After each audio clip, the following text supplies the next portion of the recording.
c'est un rêve que j'avais depuis toute petite. Comme on dit, il y a des garçons qui rêvent d'être pompiers. Moi, je rêvais d'être sous les projecteurs. Et aujourd'hui, j'ai réussi. Et j'ai envie de continuer et je suis heureuse.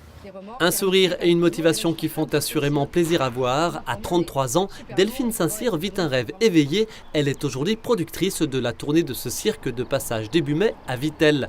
Delphine est une véritable enfant de la balle. Son père était un monsieur loyal connu et reconnu, mais le temps l'a amenée à avoir une vie, elle, un peu plus posée. Installée à Vittel depuis quelques années, hors de question toutefois pour la jeune femme d'en rester là. Être assis dans un bureau, ça devenait compliqué. J'ai décidé de me retourner vers le cirque. J'ai travaillé un petit peu dans un cirque et là j'ai décidé de créer moi-même ma société pour pouvoir vivre ma passion, vivre mon rêve et chose faite aujourd'hui. Une société d'événementiel autour donc des arts du cirque, quels qu'ils soient et surtout pour tous les publics. On peut avoir des locations de machines à barbe à papa, des machines à popcorn, des choses comme ça. Donc là, on part vraiment sur du tout petit. C'est vrai qu'aujourd'hui, ça peut faire rigoler. Mais on a également des petits spectacles pour aussi bien des maisons de retraite que des écoles. Après, on a des plus grands spectacles pour des comités d'entreprise, pour des Noëls d'entreprise ou même pour des casinos. D'ailleurs, cette année, j'ai travaillé pour des casinos pour le Nouvel An. On a également donc des spectacles sous chapiteau.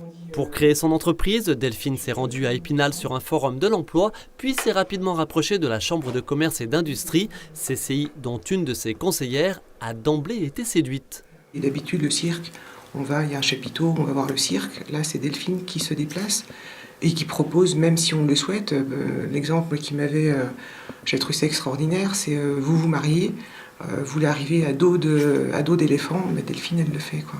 Les strass et les paillettes, ce n'était cependant pas pour tout de suite les premières phases du projet. Bien sûr, la détermination du modèle économique et l'élaboration d'un business plan. Il faut structurer le projet d'un point de vue juridique, quelle forme juridique on va donner à tout ça. Et puis faire un prévisionnel financier, aller chercher du financement.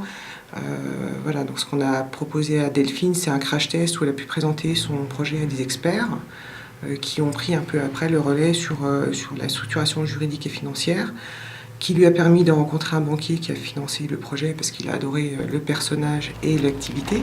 Financièrement, c'est une grosse affaire. Donc on a des coups de stress, on a des grosses gouttes de sueur qui coulent, mais la passion, l'envie et le rêve nous fait persévérer et on avance. Et dans la vie, quand on a l'ambition, quand on a l'engouement, chose que j'ai, on s'en sort toujours. L'occasion, selon la conseillère de la CCI, de cette mise en garde lors d'une création d'entreprise. Si la passion n'est pas là, si c'est une création par dépit, juste pour accéder à l'emploi, ses chances de survie sont très limitées. D'où cette priorité, bien préparer son projet et se faire accompagner.